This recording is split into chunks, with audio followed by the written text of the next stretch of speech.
Parce que oui, il ne peut pas être beau ou alors riche et poli et courtois à la fois. Surtout s'il sait que c'est la seule raison pour laquelle ces femmes-là ont bien voulu d'un rendez-vous avec lui. Si elles ont décidé de choisir d'aller en date avec des personnes en fonction de critères exceptionnellement médiocres et superficiels, alors le rendez-vous va probablement refléter cela, la relation avec cette personne va probablement refléter cela et il n'y a rien à faire. C'est l'inconvénient en fait des marathons de dating. Les gens ne savent pas que parfois, rester célibataire pour un moment leur sera plus bénéfique que de se lancer dans une quête absolue d'être en couple. Vous ruinez l'expérience de tout le monde, alors autant mieux revenir quand vous êtes prêt ou alors plus concentré pour ça. What's going on with men these days and the fact that they cannot hold a conversation? I've had multiple conversations with guys and they do not know how to have a conversation with women. It's like they don't even care at this point to try to even pretend to want to get to know you. So I'm on a date right now and have men just lost the ability to ask questions. Like I have asked this man probably 30 to 40 questions in the entire time span that we've been on this date. He has not asked me one. I know every single thing there is to know about him. He has not asked me a single question. I'm literally in the bathroom right now, I'm fully stalling because I just don't want to be here anymore. But what is going on?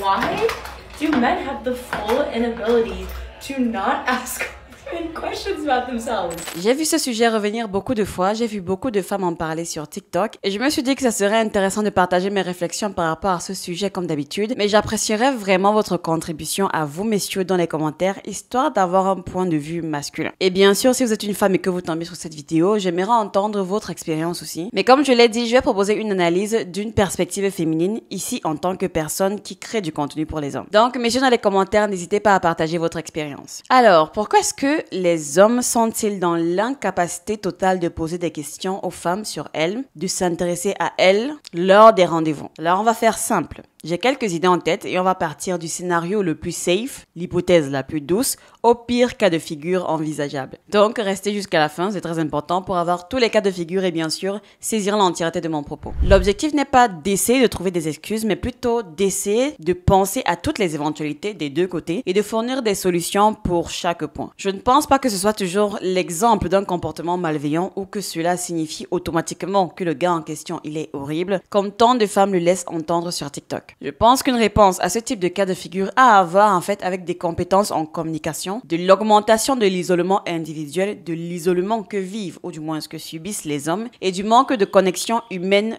que tant d'entre nous vivent et cela en fait ne fait que continuer en s'empirant. Il y a une chose que les femmes doivent comprendre, c'est que tous les hommes ne savent pas être de beaux parleurs. Ah ça non. Surtout qu'ils savent que ce qu'ils vont dire lors de ces premiers rendez-vous risque d'être retenu et utilisé contre eux devant le tribunal des amis de cette fille. Alors forcément va falloir bien choisir ses mots et ça peut être stressant, du moins pour certains. J'ai d'ailleurs demandé à des hommes de mon entourage pourquoi selon eux, les hommes ont du mal à poser des questions aux femmes lors des rendez-vous ou du moins à faire la conversation et la réponse de la nervosité est très souvent revenue. C'est quelque chose de beaucoup plus courant que nous le pensons. Honnêtement, je pense que les compétences en communication sont l'une de ces choses pour beaucoup de gens qui ont besoin en fait d'être travaillées et pratiquées. Et les femmes sont même encore pires que les hommes dans ce domaine. Elles sont championnes pour donner des réponses courtes, pas toujours très construites et n'hésitent pas à laisser des blancs dans les conversations, même si en fait le mec en face avec qui elles causent les intéresse. Donc, apprendre à tenir une conversation, c'est plus difficile qu'on ne le croit. Cela ne vient pas toujours naturellement à tout le monde. C'est pourquoi dans mon classement, ce sera vraiment le premier facteur que je vais lister. La peur, la timidité ou l'anxiété sociale. Pour certains hommes, l'anxiété sociale ou même la timidité peuvent être de véritables obstacles lors des rendez-vous. Imaginez-vous en fait dans une situation où vous êtes en face d'une personne qui vous plaît vraiment, mais votre esprit en fait se met en mode panique. Vous réfléchissez trop, vous avez peur de dire quelque chose de maladroit et au final, vous restez silencieux ou vous vous contentez en fait de réponses brèves. Souvent, ces hommes ne sont pas du tout désintéressés, bien au contraire. Ils sont juste un petit peu paralysés, on va dire, par la peur de faire en fait une mauvaise impression. Ce qui est paradoxal, c'est que leur envie de bien faire les conduit justement à être perçus comme froids ou distants. Pour surmonter cela, un peu de sympathie de la part de la demoiselle d'en face peut faire la différence. Si la personne en face capte cette nervosité et met l'autre à l'aise, les échanges peuvent s'améliorer naturellement. Je connais pas mal d'hommes sur cette chaîne et avec qui j'ai même pu échanger, qui ont exprimé en fait ce sentiment de malaise dû à leur timidité ou alors de leur anxiété sociale, non seulement avec les femmes, mais je pense dans des des situations sociales en général. Et encore une fois, je pense que c'est quelque chose qui continue de s'aggraver à mesure que nous nous éloignons de la communauté, des interactions humaines et donc qu'on se referme dans la culture du jeu. Moi-même, grande casanière que je suis, j'ai entrepris un projet de sortir de ma zone de confort, rencontrer des gens, etc. Parce que mine de rien, c'est important. Alors le conseil que je donnerais à ces hommes-là qui sont dans ces situations, c'est de se mettre en fait dans des situations opposées où vous êtes obligé de parler avec des gens et de sociabiliser. Être en même de tenir une conversation dans la vie de tous les jours demande de la régularité. Et si vous faites trop longtemps sans le faire, ça va se détériorer. Le manque d'expérience. Il ne faut pas négliger le fait que certains hommes n'ont tout simplement pas beaucoup d'expérience en matière de rencontres ou alors ont juste longtemps été dans des situations de stand-by, genre pas de date, pas de rendez-vous, pas de copine. Du coup, c'est pas évident de devoir se relancer à nouveau ou alors d'agir normalement une fois en fait le rendez-vous arrivé. Il y a aussi le fait par exemple qu'ils n'ont peut-être pas eu beaucoup de relations. Du coup, pas vraiment beaucoup d'occasions pour entretenir une conversation avec une personne qui leur plaît. Et ces gars-là ne savent pas forcément poser les bonnes questions ou alors relancer une discussion de manière naturelle. Ça ne veut pas dire qu'ils ne sont pas intéressés, mais plutôt qu'ils manquent d'outils pour créer cette alchimie. Pour progresser, vous avez donc besoin de pratique et d'un peu de compréhension de la part de votre partenaire. Il est donc très important pour ces femmes-là qui sont face à des situations pareilles de savoir lire à minima la personne en face. Ce n'est pas en le bombardant de questions qu'il se sentira d'autant plus à l'aise. Ça pourrait même au contraire le rendre nerveux et donc on en revient au premier cas de figure. L'autocentrisme dû au conditionnement social. Il y a aussi un type d'homme qui, sans être mal intentionnés, ne se rendent pas compte qu'une conversation est un échange. Ils parlent parfois d'eux-mêmes sans poser des questions en retour, simplement parce qu'ils sont habitués à ce schéma de communication ou parce qu'en fait, ils ne se rendent pas compte du déséquilibre. Ce comportement peut aussi provenir d'une forme d'habitude sociale où ils sont plus souvent en possession d'être écoutés sans recevoir de réponse. Du coup, en fait, ils sont habitués à combler eux-mêmes le vide. Ce n'est pas forcément du narcissisme pur, mais plutôt un manque d'habitude à recevoir de l'intérêt et de la réciprocité de l'autre. Dans ce conditionnement, donc, ils se sont concentrés sur le fait d'impressionner la fille en face pendant le rendez-vous plutôt que de réellement se connecter avec elle. Je pense qu'à cause du fait qu'on dit constamment aux hommes que leur valeur dépend de ce qu'ils peuvent offrir de manière transactionnelle, il peut donc être logique qu'ils ressentent ce besoin de se mettre en valeur, de parler d'eux-mêmes ou d'essayer d'impressionner la fille lors du rendez-vous plutôt que de créer un dialogue à double sens. Vous pensez probablement au fait que le rendez-vous doit bien se passer et pour cela, vous pensez que la meilleure chose à faire, c'est de vous assurer qu'elle vous apprécie. Du coup, vous pensez donc à l'impressionner, à lui parler de vous, de vos avoirs, de vos projets et vos ambitions, dire à quel point vous êtes quelqu'un de travailleur, de bosseur, etc.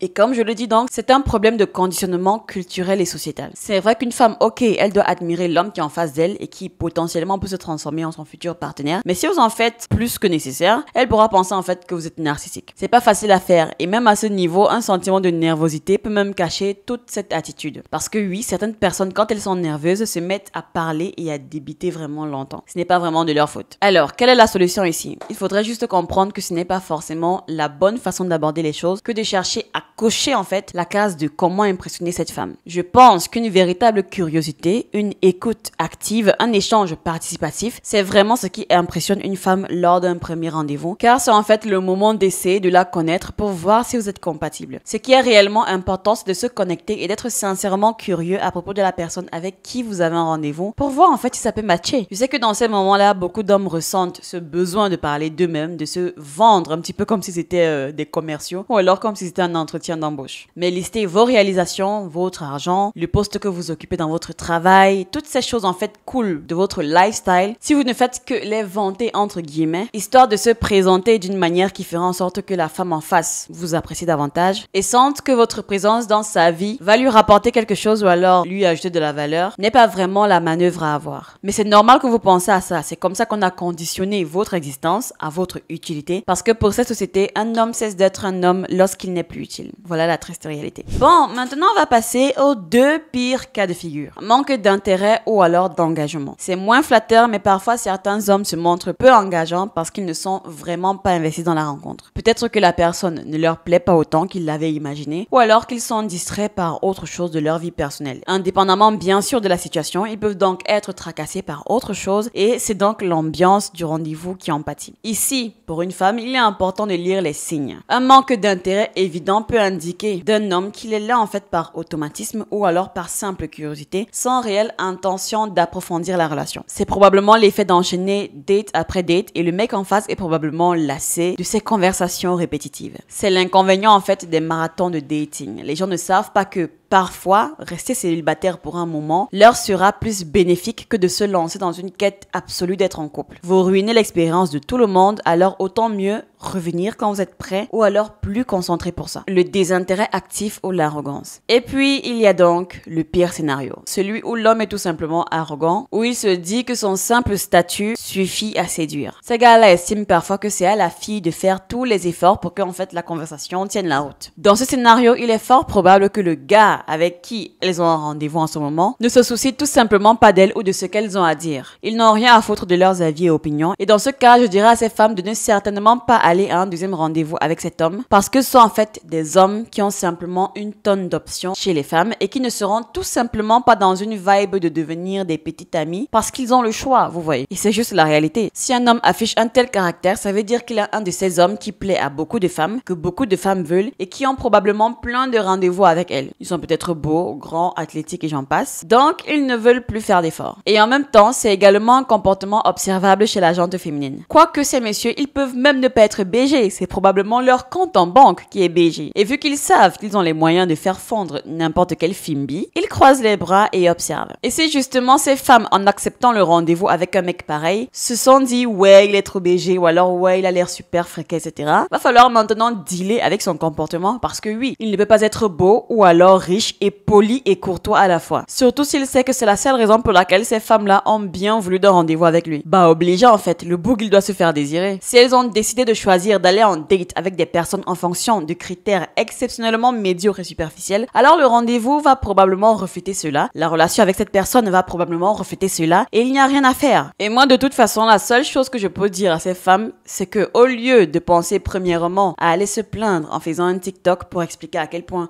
les hommes ont perdu la faculté de poser des questions, de s'intéresser aux meufs pendant les rendez-vous, etc., je leur conseillerais d'être à l'écoute au lieu de vouloir soit le bombarder de questions, soit croiser les bras et attendre justement patiemment qu'il fasse l'effort. Elles doivent observer le mec qui est en face d'elles et rapidement déceler la situation dans laquelle il se trouve. Un gars qui ne pose pas de questions parce qu'il est nerveux va probablement agir très différemment du gars qui est un joueur ou qui est un fuckboy certifié qui ne se soucie pas d'elle en fait. Et d'après moi, je pense que c'est généralement assez évident de faire la différence. Bon messieurs, c'est à vous de me corriger en commentaire si je me trompe, mais selon mon expérience, c'est toujours plus ou moins évident de savoir dans quelle catégorie se trouve le gars en face. En conclusion, les raisons pour lesquelles certains hommes semblent peu bavards lors des rendez-vous sont variées, allant de l'anxiété sociale à une forme d'arrogance. L'important est d'apprendre à reconnaître les signes et à différencier une maladresse d'un réel désintérêt. Et pour ça, il va falloir que ces chères demoiselles soient plus attentives et se plaignent moins. Sinon, si elles ont décidé de date un mec pour ses atouts physiques ou financiers, va falloir en fait composer avec. Au final, la qualité de la communication est un indicateur essentiel pour jauger en fait l'implication et la sincérité de chacun. Comme on le dit à chaque fois, la communication, c'est la clé. Merci d'être resté jusqu'à la fin, c'était tout pour cette vidéo. Messieurs, je vous attends en commentaire pour nous donner en fait vos avis par rapport à cette thématique. Je n'ai fait que partager mon avis d'un point de vue féminin, donc voilà. Merci à ceux qui s'abonnent, qui likent, qui partagent. Nous sommes à quelques centaines d'abonnés de notre objectif, alors ceux qui ne se sont pas encore abonnés, c'est le moment en fait. N'hésitez pas également à aller me suivre sur Instagram. Avec le coup de pression que je vous ai mis la dernière fois, il y a quand même certains qui sont venus. C'est très gentil de votre part. Et les autres, je ne sais pas ce que vous attendez en fait. Venez nous rejoindre sur Instagram, qu'on rigole un peu. Bref, le lien en description. On se dit donc à bientôt dans une prochaine vidéo. Ciao!